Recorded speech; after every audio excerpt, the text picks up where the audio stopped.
Hey everybody, and welcome back to the new adventure. I'm Monica, and today I'm going to be taking you on a tour of my raised bed garden here on our hobby farm, and I'm going to show you how I grow plants with all of our animal compost and food compost. Let me just show you what I have growing. Come on in. So we just built these trellises about 2-3 weeks ago. If you haven't seen that video yet, I will link that down below and show you how we made these trellises. I have things already coming up. So these are cucumbers right here. Hopefully they'll be able to produce fruit growing straight up, and that way they're not coming out here into the garden and taking up space on that side.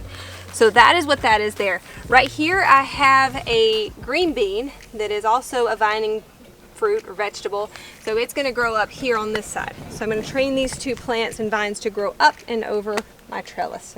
So right here I have my cabbages that I planted in early March. So they are about ready to harvest. I've already harvested one. It was delicious. We actually had corned beef and cabbage last night. It was very good. This trellis right here, I have actually planted something I've never tried before. It's called a Kajari Melon. And I've heard it's like a cross between a cantaloupe and a watermelon, and they're smaller, and they are vining so they can grow up and over this. Right here I have planted a spotted pinto bean, and that is also a vine, and it's going to grow up and over the trellis. So I've got 4 different things on these trellises, and I may have to thin them out a little bit more. I'm just going to kind of see how they're doing, and then we'll just see how that goes. Obviously this is not a fruit or vegetable, I just think it's pretty, and I like to be in the garden, and so when I'm in the garden I want it to, you know, like your house, you want to decorate, right? So this is my garden decoration, I guess. But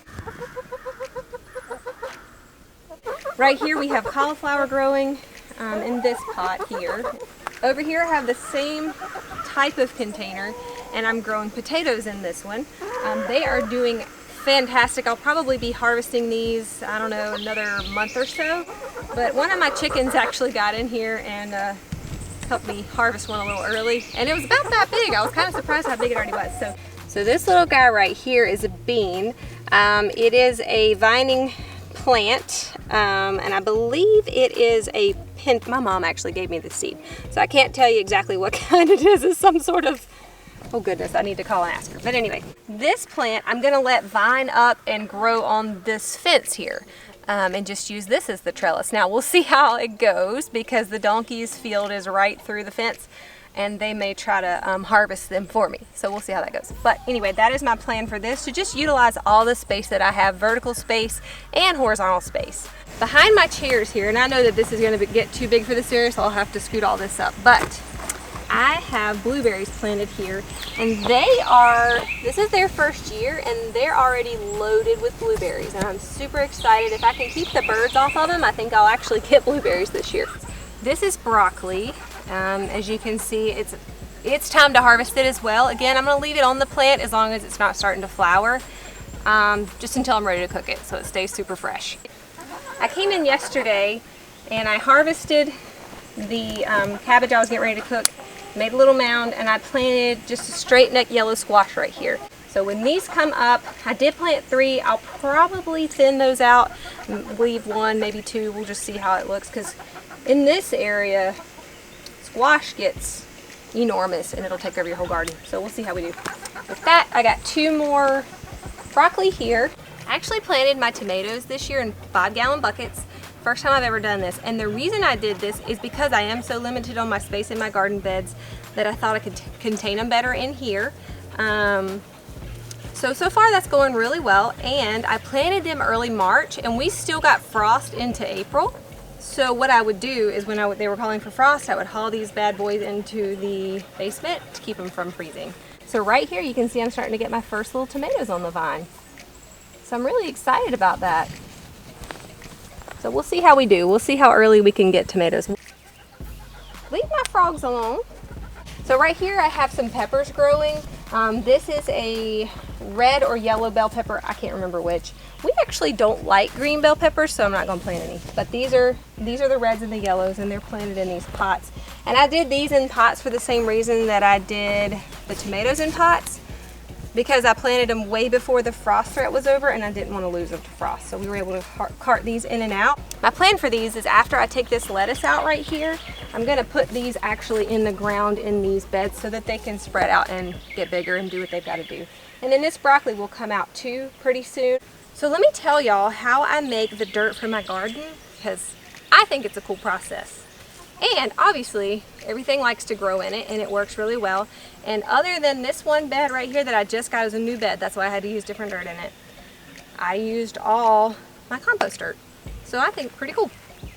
All right, so let's show you how we do it.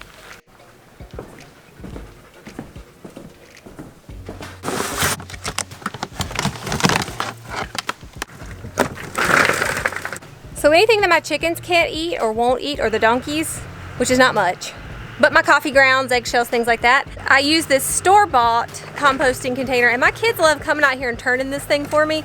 They have a blast with it, so.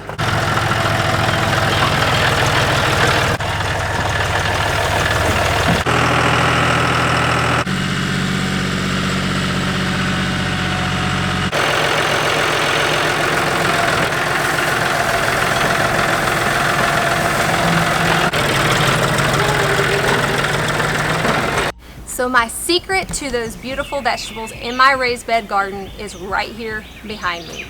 This is all of the compost that we've been saving for over a year from our donkeys and chickens. So all this is right here is manure, hay, and shavings from the chicken coop. And so what we do is we just clean that stuff out, we bring it up here, we let it compost, we add in the hay, stir it up every time we add more. I feed all of my food scraps to my animals. We have very, very little waste. And this right here, next year this time, will be the most beautiful dirt you have ever seen. What I'll do with that is I'll add in probably a little bit of bone meal, fish meal. I'll stir all that together. I'll put in probably some of my eggshells and my coffee grounds that I put in my other compost container. Just put all that together and we'll restart fresh next year and have well-fed plants that really grow and produce at their best. Those are my tips for this week. Hope that helps you. I hope you enjoyed the garden tour, and we'll see you next week. Bye. So what we did, sheesh, that was plant. Load up my wheelbarrow.